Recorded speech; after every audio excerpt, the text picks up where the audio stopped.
Good morning. आप सभी का मेरे यूट्यूब चैनल पर स्वागत है। मैं आज आपको प्याज की रोपाई की और प्याज की फसल की संपूर्ण इन्फॉर्मेशन दे रही हूँ। अब ये जनवरी का मंथ चल रहा है और ये प्याज की रोपाई के लिए बेस्ट मंथ है। वैसे तो प्याज की रोपाई है दिसंबर से लेकर और पूरी जनवरी तक की जाती है, और ये जब जनवरी का मध्य चल रहा है तो इसके अंदर प्याज की रोपाई करना सबसे बेस्ट रहेगा, क्योंकि अब ज़्यादा ठंड पड़ने के आसार कम है। वैसे भी बरसात हो रही है, तो जब बरसात आ जाती है तो तुषार है, पाला है, वो कम गिरता है। तो इस टाइम पे प्याज की रोपाई करेंगे तो सबसे बेस्ट रहेगा। और यदि आपने पहले प्याज की रोपाई कर ली है दिसंबर में तो उस पर बरसात हो गई तो वो और भी ज़्यादा बेस्ट है। जब आप प्याज की रोपाई कर देते हैं और उसके बाद बरसात आती है तो प्याज एक भी पौधा जलता नहीं है, पूरे हरे भरे रह जाते हैं। उसके लिए सबसे पहला काम होता है प्याज की रोपाई के लिए पहले मिट्टी के अंदर खाद अच्छे से डालना चाहिए। तो हमने इस पूरे खेत के अंदर इस तरह से खाद डलवा लिया है, जो ट्राली वगैरह लगाकर।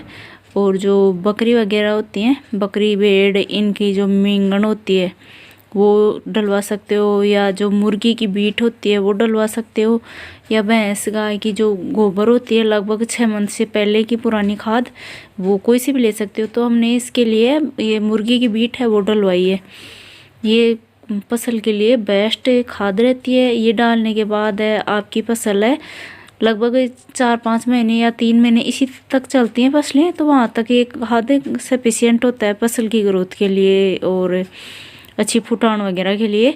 तो हमने पूरे खेत के अंदर इस तरह से खाद डलवा लिया है। और इसको आप चाहो तो जैसे ट्राली वगैरह लेकर आते हो तो उसी के अंदर बैठकर, और इसको वैसे चलते साधन के अंदर भी बिखेर सकते हो। और या आप इस तरह से इसकी डेयरी बनवा कर और बाद में आप जो गमले प्राती जो लेकर फावड़े वगैरह और उनसे भी बिखेर सकते हो। तो मैं इसको बाद में बिखेरेंगे, पहले हमने इसको इस तरह से डेयरी से थोड़ी थोड़ी दूरी के बाद डेयरी बनवा ली है, और फिर इनको बिखेर देंगे पूरे खेत में। क्योंकि जब खाद अच्छा होता है, मिट्टी उपजाऊ रहती है, तो वो फसल है, कोई भी फसल ग्रो कर लो आप, तो अच्छी पैदावार देती है। और उसके अंदर बार बार में कोई इंसेक्टिसाइड फर्टिलाइज़र बार बार में अप्लाई नहीं करना होता है। तो उससे पहले आपको इस तरह से खाद वगैरह डलवा लेना चाहिए। ये इस तरह से हम ये जो बीट डलवा रखी है मुर्गी की, इसको पूरे खेत के अंदर इस तरह से बिखेर रहे हैं।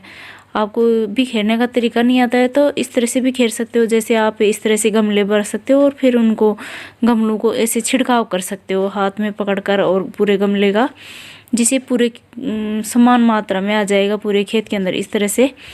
और उसके बाद आप इसके अंदर रोटावेटर, हल, पलाऊ जो भी आपके पास है ट्रैक्टर के, उससे इस खेत को तैयार कर लीजिए, इसकी बुआई जुताई कर लीजिए। उसके बाद खेत के अंदर बेड डलवा लीजिए और फिर प्याज की रोपाई कीजिए। जैसे आप बेड डलवा कर और फिर प्याज की रोपाई करेंगे तो प्याज की मोटाई अच्छी रहेगी, इसका जो कंद है प्याज है वो मोटा होगा।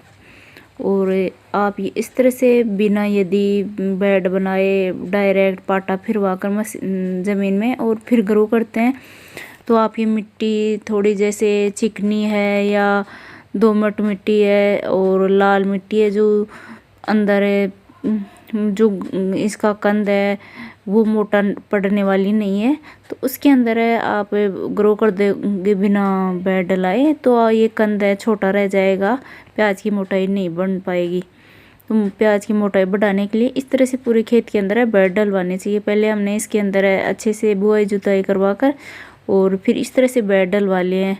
ये बेड डलवाने के बाद इनके अंदर प्याज की रोपाई करेंगे। हमारे यहाँ लेसवे का बागान लगा हुआ है तो उसके अंदर ये प्याज की रोपाई करेंगे। तो पेड़ों के सारे जो जगह है उसके अंदर हम हाथों से बेड बनाएंगे, क्योंकि ट्रैक्टर पेड़ के पास में नहीं पहुंच पाता है, तो वहाँ हाथों से जैसे दंताली वगैरह होती हैं, फावड़े वगैरह, उनसे बेड बनाना होता है। और यदि आप भी इस तरह से एक खेत से 2 बेनिफिट लेना चाहो तो उसके अंदर आप किसी भी फ्रूट का बागान भी लगा सकते हो और उन पौधों के नीचे आप फसल भी ले सकते हो। वेजिटेबल भी तैयार कर सकते हो। तो हमारे ये पौधे हैं उसके लेसवे के, तो इनसे हम लेसवे भी ले लेते हैं और इन पौधों के नीचे है वेजिटेबल भी तैयार कर रहे हैं, प्याज की इसकी रोपाई करेंगे। तो आप भी इस तरह से 2 बेनिफिट ले सकते हो एक साथ, किसी भी फसल को, या गेहूँ वगैरह भी ग्रो कर सकते हो या कोई वेजिटेबल भी ग्रो कर सकते हो। और फ्रूट्स हैं तो उनके फ्रूट्स भी ले सकते हो। हमने इसमें दोनों चीज़ें ग्रो कर रखी हैं। और ये जैसे हमने इसमें बेड लगवा लिए हैं, इसके बाद है इसमें ड्रिप बिछाकर और फिर ड्रिप सिस्टम से इनको तैयार करेंगे तो प्याज की मोटाई अच्छी रहेगी।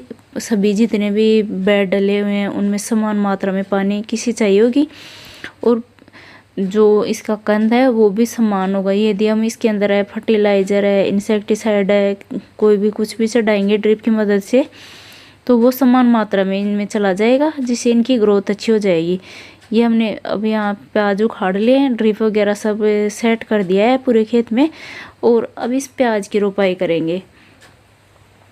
तो प्याज की रोपाई के लिए आपको इस तरह से प्याज लेकर और अंगुली की जो फर्स्ट अंगुली होती है उसका सहारा लगाकर और मिट्टी में इसको दबा देना चाहिए।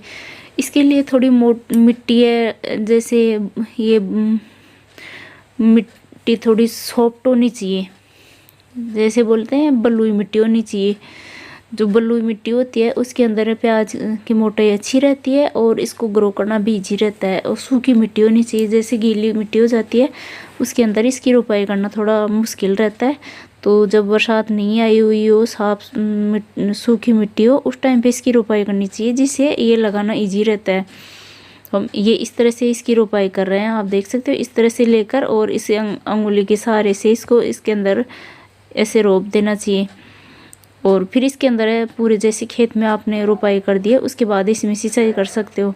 जैसे आप एक दिन में इसकी रोपाई नहीं कर पा रहे हो खेत में पूरे में, तो आप यदि 2 दिन लगाकर उसके बाद भी सिंचाई करोगे तो प्याज की फसल ऐसी होती है वो जलती नहीं है। 2 या 3 दिन बाद भी सिंचाई करोगे तो भी, तो आप एक साथ पूरे खेत में लगा लीजिए और उसके बाद है इसकी सिंचाई कर दीजिए,